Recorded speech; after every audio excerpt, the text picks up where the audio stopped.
I think she thinks that I'm a well.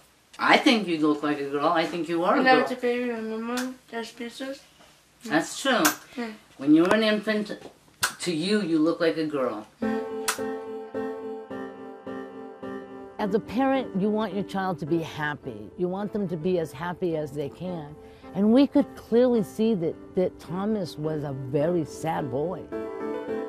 We've come to find out that if you give your child the opportunity to be who they are, they know very well who they are. Try to remember back when you were a kid, when you were 3 years old, 4 years old. Who were you? Were you a boy because you looked like a boy? Or were you a boy because that's who you felt like you were? There's no age where you're too young to know your gender because it comes from within. We're at the Gender Spectrum Family Conference, and we've spent 3 days with families talking about all aspects of gender and transgender children. When I was like little, when I used to have long hair, I never wanted like pink beads or purple beads or anything. I never liked being called she.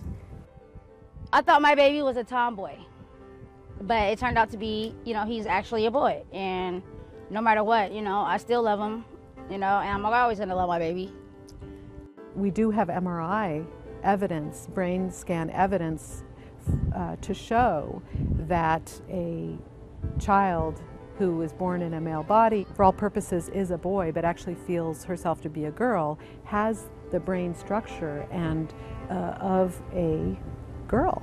The MRI test specifically is not helpful in making a decision whether you're a male or a female when you're a child.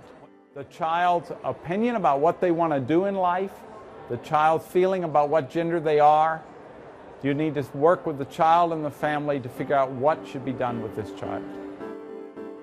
When we adopted Tammy at 2, she had very, very, very little language because of developmental delays.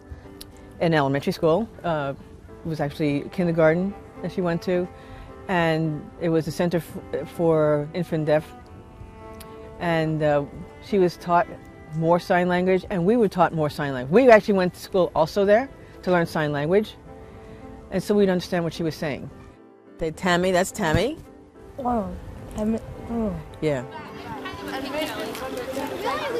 So what we've done for Tammy is to put her on hormone blockers. It's only been about a month, and when she's ready, she'll be able to decide which way she's going to go through puberty. She will have either female hormones, or she'll stop the hormone blockers and become a man. And that's what the blocker does, is buys her time to mature, and time for us to kind of catch up with her, because she's running this fast. You make the decision on when to start hormone blockers based on the puberty of the child. Very few boys undergo puberty at age 11. Most start at age 12, 13, 14. And once they begin puberty, then you decide to start hormone blockers.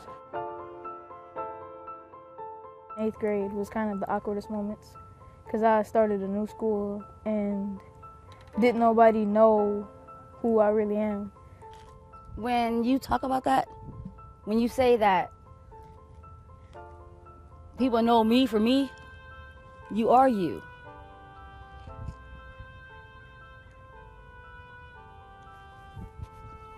What's the matter?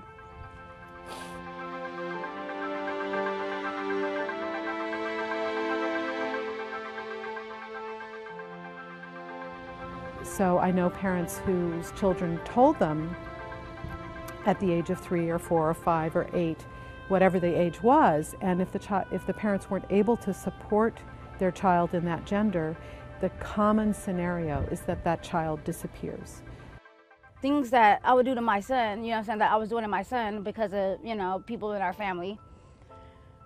It was just to the fact that where, they were all rejecting him, and that's my baby. So it's like me, by me being the person I am, I was torn. I was in the middle, but I was torn between the two, If I can get a message out there to all the parents who have kids that are transgender, either from male to female or from female to male, I advise you to love your kids and to try to understand them, be on their side, because it's hard fighting that battle alone. Tammy leads the way. Yeah, she's the one we listen to. We have to allow Tammy to lead the way because we're not transgender. And I don't necessarily think we completely understand it.